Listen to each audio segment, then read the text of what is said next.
Hola, ¿qué tal? Hoy comenzamos un tema muy importante para la historia del mueble y de Occidente en general, Grecia.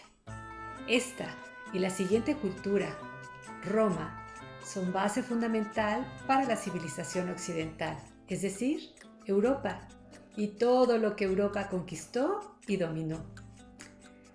Una de las grandes aportaciones de los griegos es haber dado explicación racional a su entorno, esto es, usar la razón para comprender a la naturaleza y al ser humano mismo.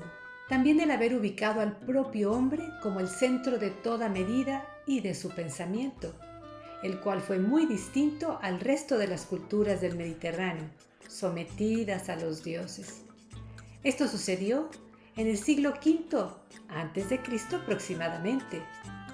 De aquí que, a lo largo de la historia, cuando el hombre regresa a estas ideas del humanismo griego, lo hace también a las formas de la estética griega. Por otro lado, se le considera a la arquitectura griega como de gran sinceridad. Esto significa que los elementos arquitectónicos cargan la estructura del edificio. No funcionan como ornamentación. Esto lo harán los romanos posteriormente. Los elementos de la arquitectura griega fueron de gran influencia en Europa a partir del siglo XV, por lo que conviene hacer un análisis de ellos. Existen tres estilos de columnas. Estilo en griego significa columna y son distinguibles básicamente en su capitel. Son el dórico, considerado robusto y masculino. Es el estilo del Partenón. El jónico, más femenino con esas volutas. Y el corintio, inspirado en unas hojas de acanto retorcidas hacia afuera, como saliendo de una canasta. La manera y el orden de los elementos arquitectónicos en las fachadas de los templos ha sido muy imitada en arcas y otros muebles de guarda, que veremos después. Para entender esto, observemos el frente del Partenón, el templo de Palas Atenea. Tiene por base 3 escalones, después las columnas con sus capiteles. Sobre esto, la arquitrabe, unas piedras largas que no podían serlo más de 3 metros, porque se quebraban con el peso de la techumbre. Encima está el friso, formado por secciones intercaladas de recuadros de mármol, rayados con 3 líneas verticales llamadas triglifos.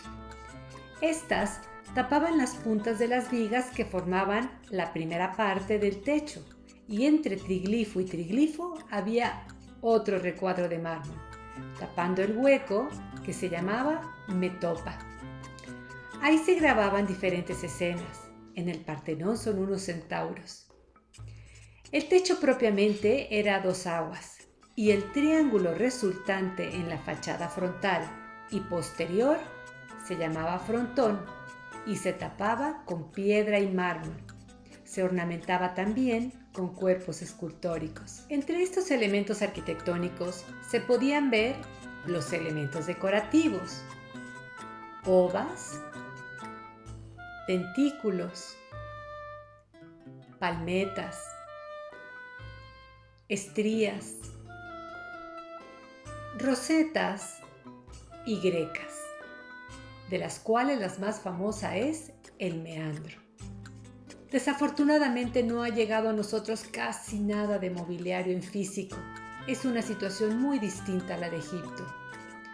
Solo algunos modelos en piedra que igualmente se hacían en otros materiales, los cuales no sobrevivieron. Nuestra información viene de relieves, dibujos en cerámica y algunas menciones en la Ilíada y la Odisea de Homero. Los primeros ejemplos del mueble fueron los de las islas Cícladas. Después, en el siglo V a.C., el siglo de oro de las artes griegas, el siglo de Pericles, lo fue también el del mueble. Y así, la introducción del mueble en Grecia. Comenzaremos con la tipología del mueble de asiento en el siguiente capítulo. Nos vemos, hasta la próxima. Bye.